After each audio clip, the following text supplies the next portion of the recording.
Claiming that anyone can get anywhere will get you anywhere in most human communities. What is perhaps worthy of remark, however, is that this will not get those communities anywhere.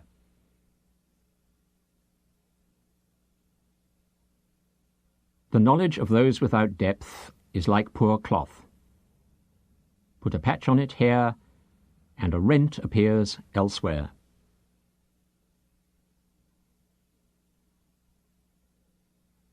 Today, I passed a public place where a number of people had collected.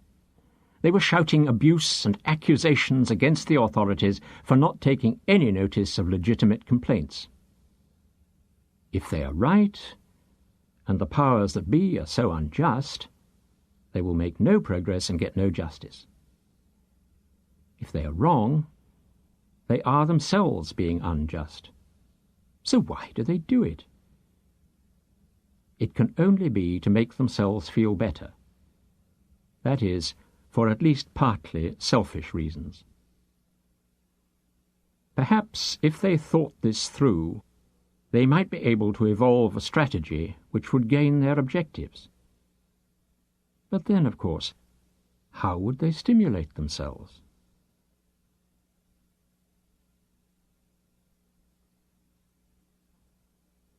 Someone has just said that people should have both a sense of justice and a capacity for heroism. This sounds well, but it ignores what is equally important, the use of these things. I know, for instance, at least one man who has a profound sense of justice and a heroic capacity to overcome it.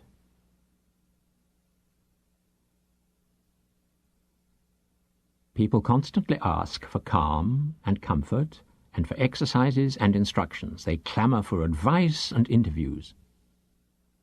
More often than not, they are in need of something else first, which alone will make what they want possible. If they would only ponder, they would soon see that they are rather like the traveller who wanted shade, but did not realize that he had first to find a tree to provide it. It may be unjust to expect wisdom from the foolish, but it is surely as unjust to expect the kind of foolishness which these people seek from the wise.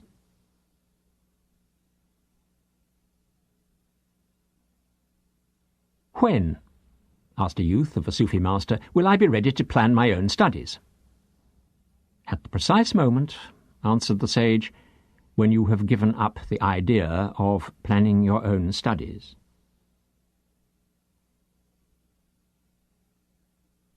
My respected grandsire, Jan Fishan Khan, once said, "If you want to be owned by a tyrant, accept someone who only imagines that he can be a pupil."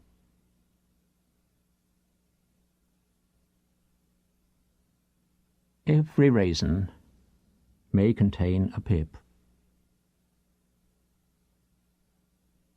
Can you have butter before you milk the cow?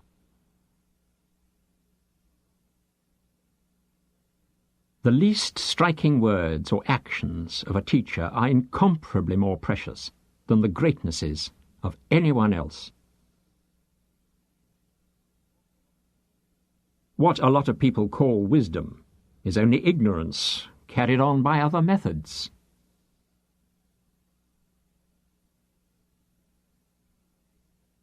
It is easy to teach people how to argue.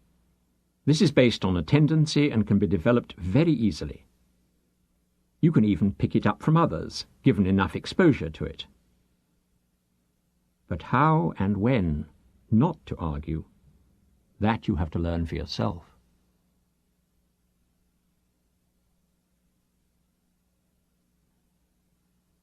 How sad that only hindsight proves the truth of aphorisms which one found it hard to accept many years ago. For instance, what a teacher told me over 30 years ago. Try to understand. If you cannot make progress in this, then obey. If you cannot obey, forget metaphysics altogether, for there is no alternative to either of these paths.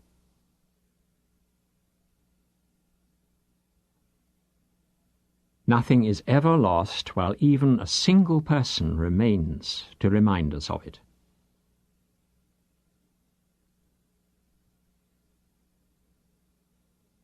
Anyone who says or writes anything which seems to conflict with the true or false beliefs of a community or any part of it deliberately accepts the risk of being misunderstood and vilified and perhaps punished.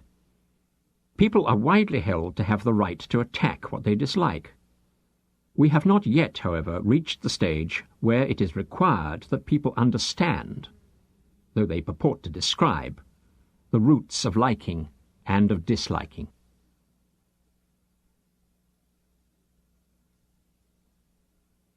If writers were emperors of the world, I know what they would do first. They would make it a capital offence for anyone to say, ever again, either, "So, you're a writer. Had anything published yet?" Or, "I have a great idea for a bestseller. I'll just tell you, and you write it up for us, will you?"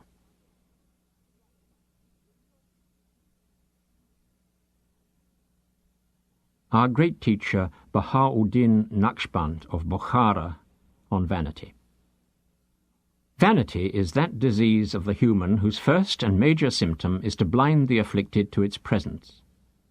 Its second and other powerful symptom is to make the patient accuse others of vanity, while believing that he himself shows every sign of modesty.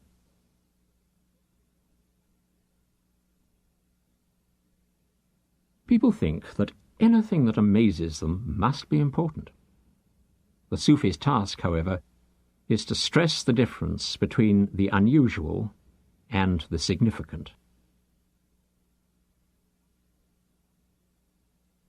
Some people rush so much that they would, if they could, get to Wednesday before Monday.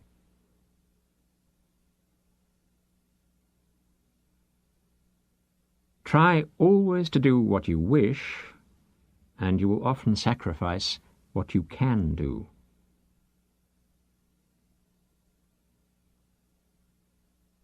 A man I met at a reception in London said, "I'm an expert on Idries Shah. Now, I'd like to tell you all about him."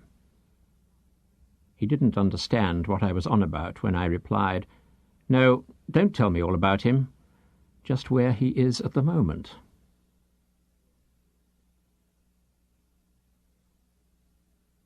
Another man, also recently encountered, was wearing clerical attire. I asked him what its purpose was. "Well, you see," he explained, "if the Lord were to come back to earth, he would know that I was his servant." Think about it. I still am.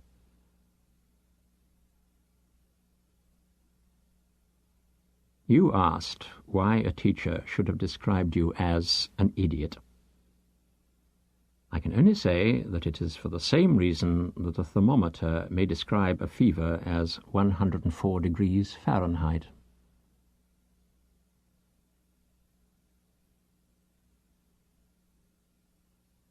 You really cannot unify different creeds, but you can disunify what lies beyond all of them.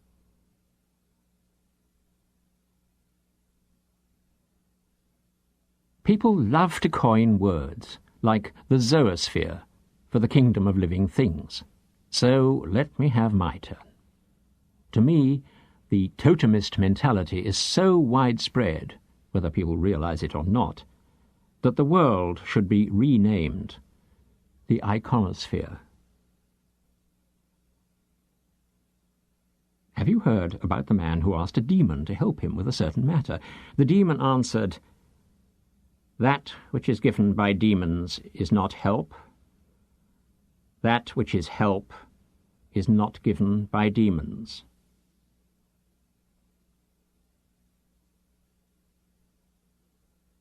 "There is only one thing wrong with your type of religion," said a dervish to a devotee, "and that is that you have to become a saint before you can practice it."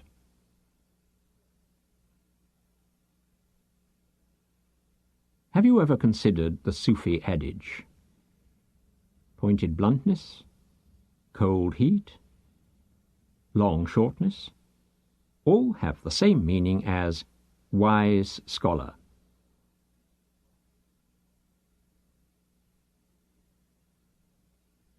A civil service committee was in session.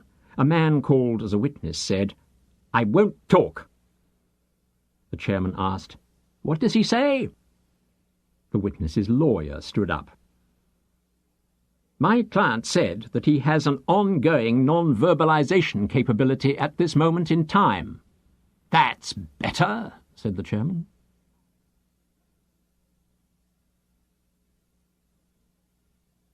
The key to what human beings are doing really is that they are looking for excitement. I cherish the indignation with which someone once said to me, "You are looking at me with a calmness bordering on the insulting."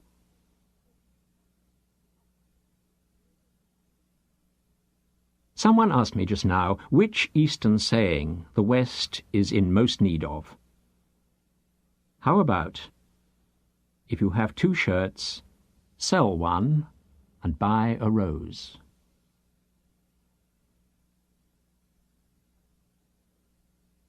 I used to quote much that I learnt.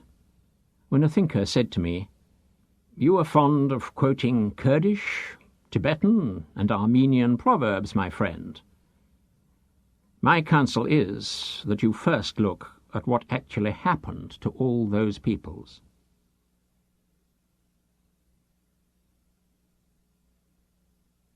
Simplicity is more complicated than it looks.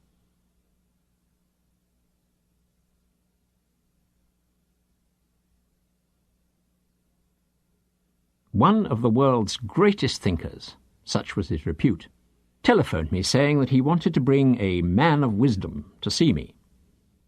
I couldn't help saying that if the gentleman really was a man of wisdom, he would be unlikely to need to see me. If, on the other hand, he was not, I did not feel like seeing him. That was some time ago, and the great thinker is now dead. But for years afterwards, people would tell me how, after that conversation, he flew into a towering rage every time he heard my name.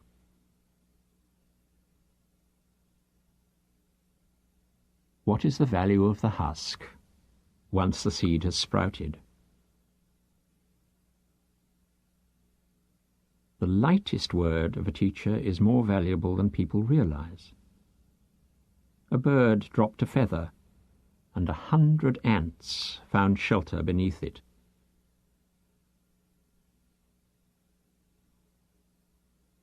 Look at all the water trapped in an iceberg. Can you drink until it is melted?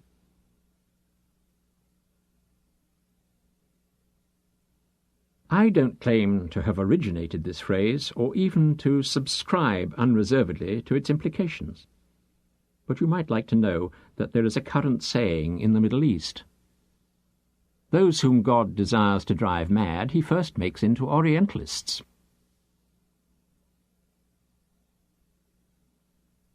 It used to be considered profound to say, "Tell it like it is," until someone noted that if you can tell it at all, it isn't like that at all.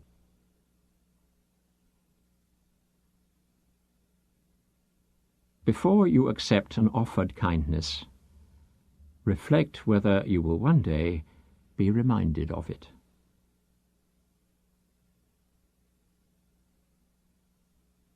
People are always wondering why the piling of fact on fact from all sorts of sources carried on by some researchers yields so little. I can only quote the saying, "You can never find out the time in a clock shop."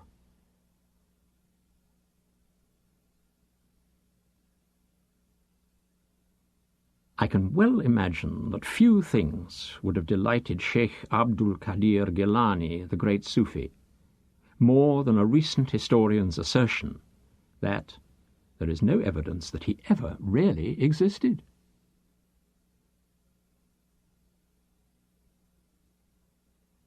Today, I spoke to a man who was newly released from hospital after, as he put it, being driven crazy by a spiritual teacher.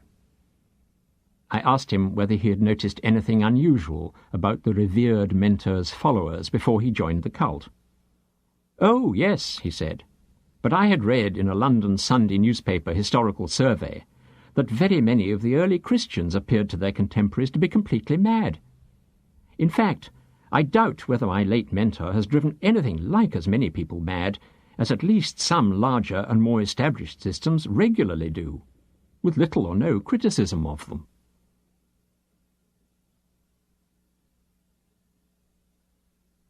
Ordinary life and conventionally evaluated experience is not so much a delusion as the father of a delusion. That delusion is that nothing equally important exists beyond it.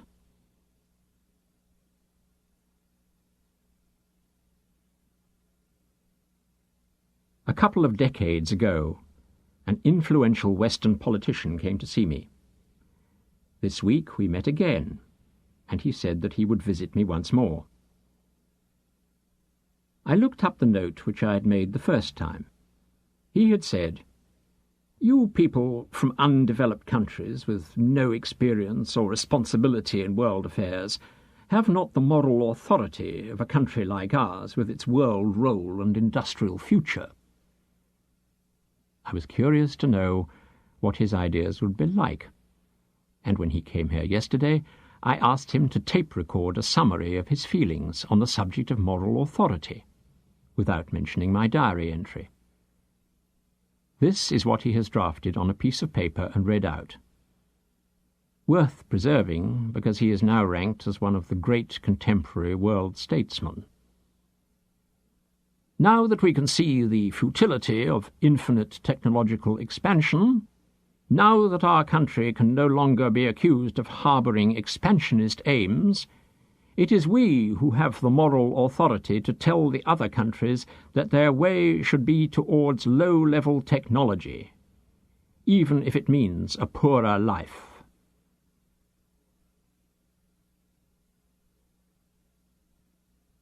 What you put in the pot, they say, is what your ladle brings out.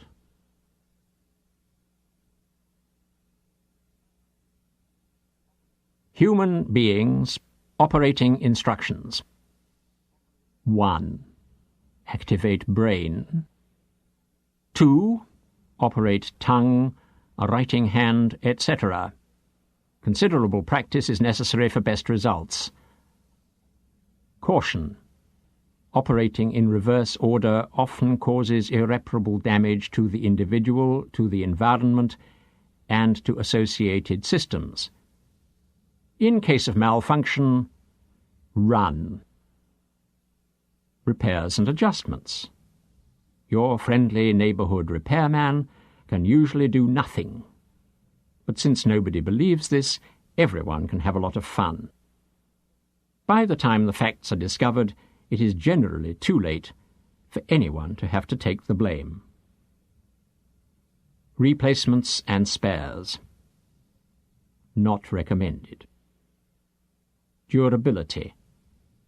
Maximum possible under existing circumstances. Attention. All it can get.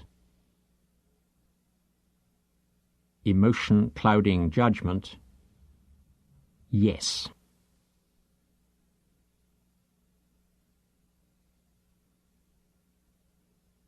Greed is the punishment of the foolish. Foolishness is the punishment of the greedy. To escape from this vicious circle, you have to work on both ends of the problem. You say that although you do not know or practice it, you recommend it to others. But surely there can be only two possible descriptions of those who sell lanterns to the blind: knaves or fools.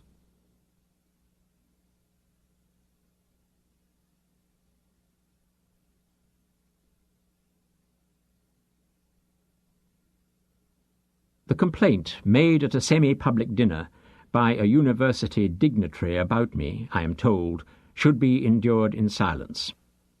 If it were entirely personal, I would agree wholeheartedly with this advice.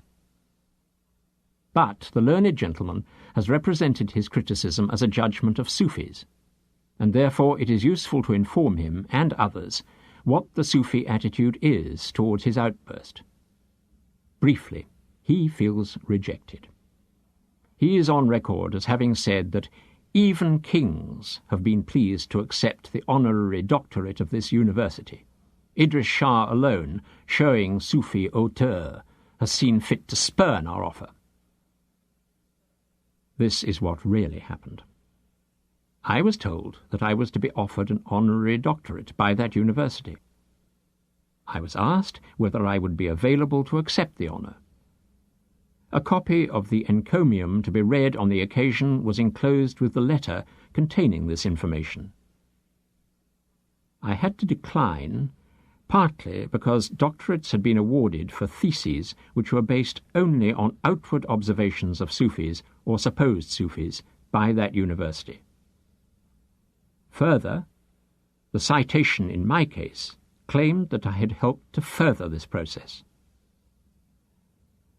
Now, if a credential in jam-making were to be offered to someone who had simply observed jam externally, what would that recommendation be worth in the eyes of tasters of jam, let alone makers of it or others who had actually participated?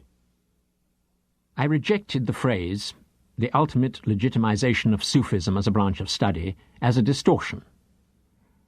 If this is Sufi hauteur, so be it. But what is it to be called when none of the points which I have here brought out is mentioned by the illustrious academic who accuses me, or us? Not censorship, or selective quotation, surely.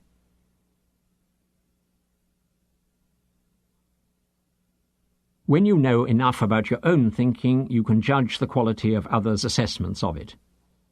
You might be surprised to find how many people ascribe your dishonesty to stupidity, and what is only your foolishness to evil intent.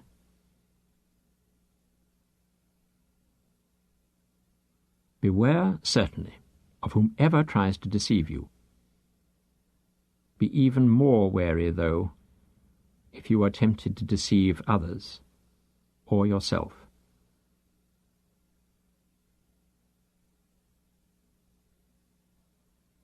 The beginning for the traveller on the path is to start to look for faults in himself which he previously sought in others, and to begin to perceive in others the merits which he formerly imagined to be his own.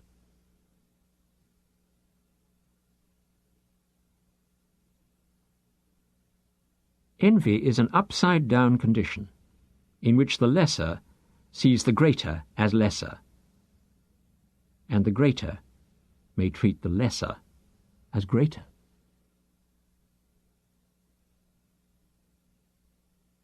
When will it become forbidden to forbid? Have you noticed how many worthless comments begin with the words, "This is worthless"?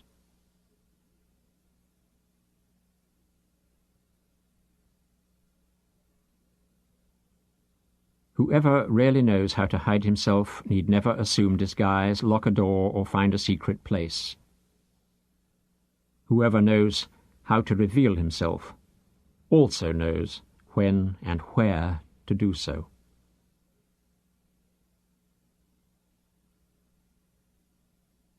You say that you do not want to know what you have decided to seek, but what you need to know. That is a very good beginning. It avoids, for example, the problem of the farmer who wanted to control the growth of his crops and, when his wish was granted, modified the wind and the rain. But he got no yield, because he had no knowledge of the minerals in the soil.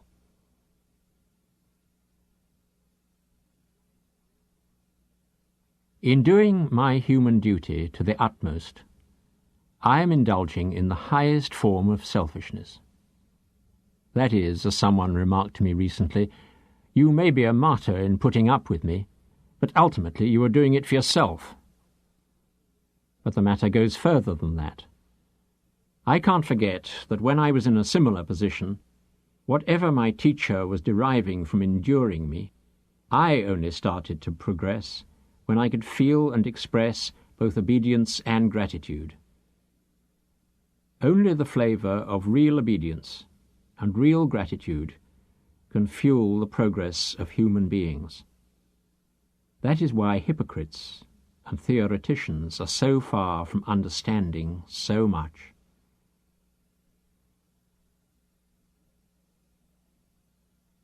Whoever never says, "I am ignorant," is not only not a teacher, such a person has never even been a learner. Overheard at a party. I don't think that psychology has actually killed Christianity, but it certainly has hit it over the head.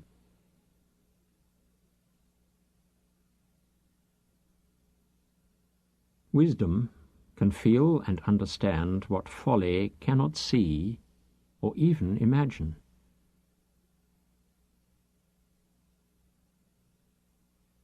For every person who writes a book, there are 1,000 readers of books.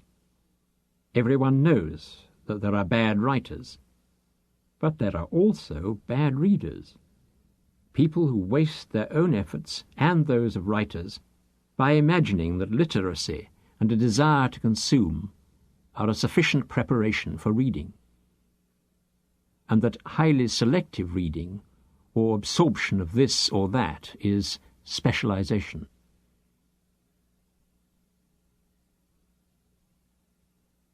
One of the most important human tasks is to realize how often one is being emotional when one thinks the feeling is spiritual, and how frequently people who think that they are being good are simply being hypocritical.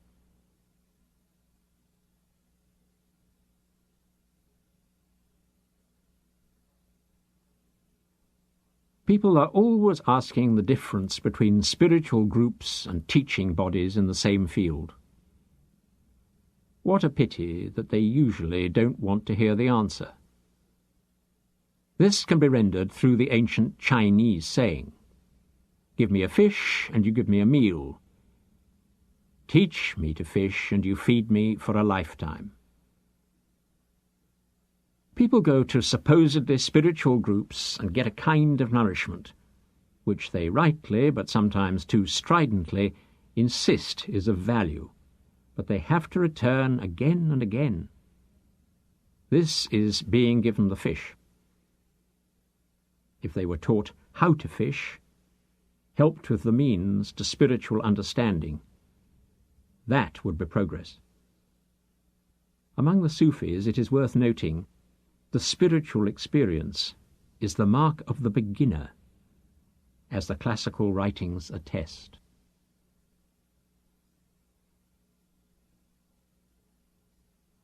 The adventures of Sufis are not to be found only in remote Asia and ancient times.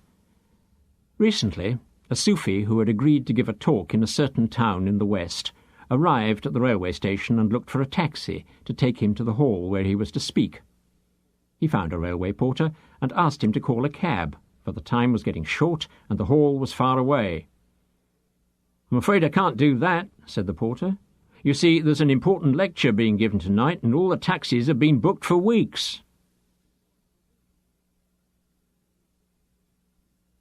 There are two chief forms of laziness.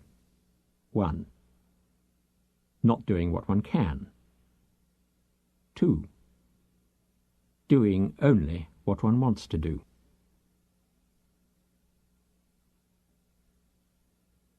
The truth may hurt, the lie may please. Should you therefore avoid the one and adopt the other? Certainly, if you are working only in the field of social relationships.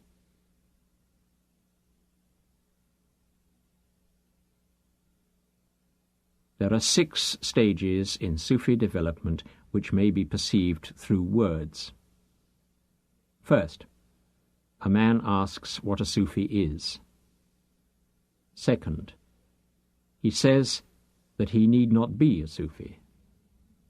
Third, he wants to become a Sufi. Fourth, he says that he is a Sufi. Fifth, he says that he is not a Sufi. Sixth, he arrives at the point when he can say that he is a Sufi again, but he does not want to say it.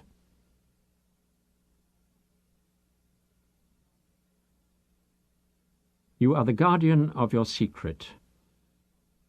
Reveal it, and you become its prisoner.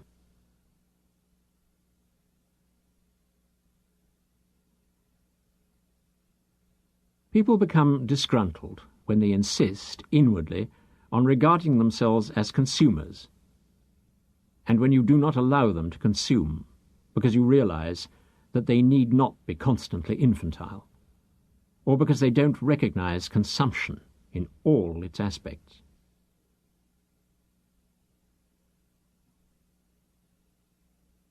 When I was a small boy, a Sufi took me to a football game and told me to study how the teams trained for their matches. He said, "One day you will visit the countries where this game was originally developed.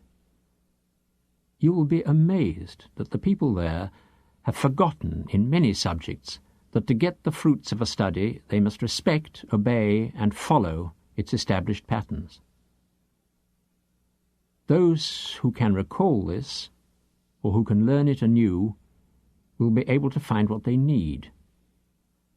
Most of them, however, want the goal, but try to ignore the prior need for method.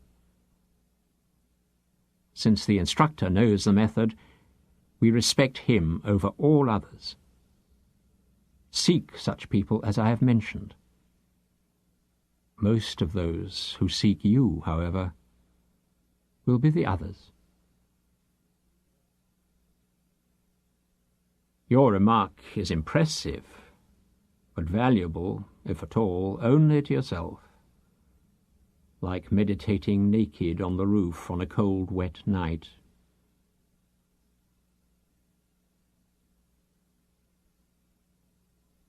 Remove desire from thought, and you will have understanding.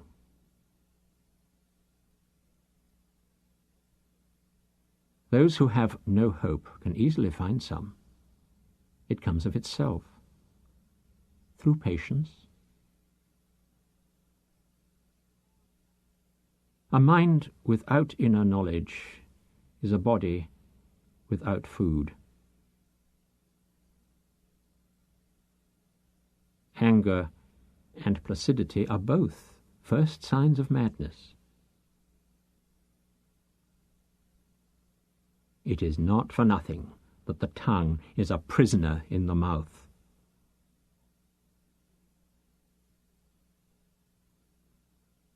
To refuse to learn is aggression against oneself. When you are ignorant, cynicism or suspicion are diseases. If you must envy, envy the good. If your desire is granted, you will be cured.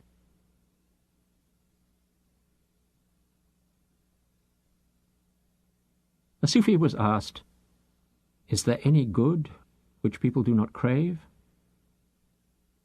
Or any evil not to be forgiven?"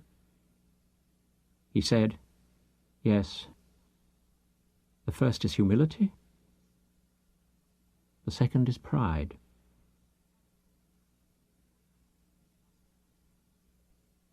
If you really know the branch, you know the root.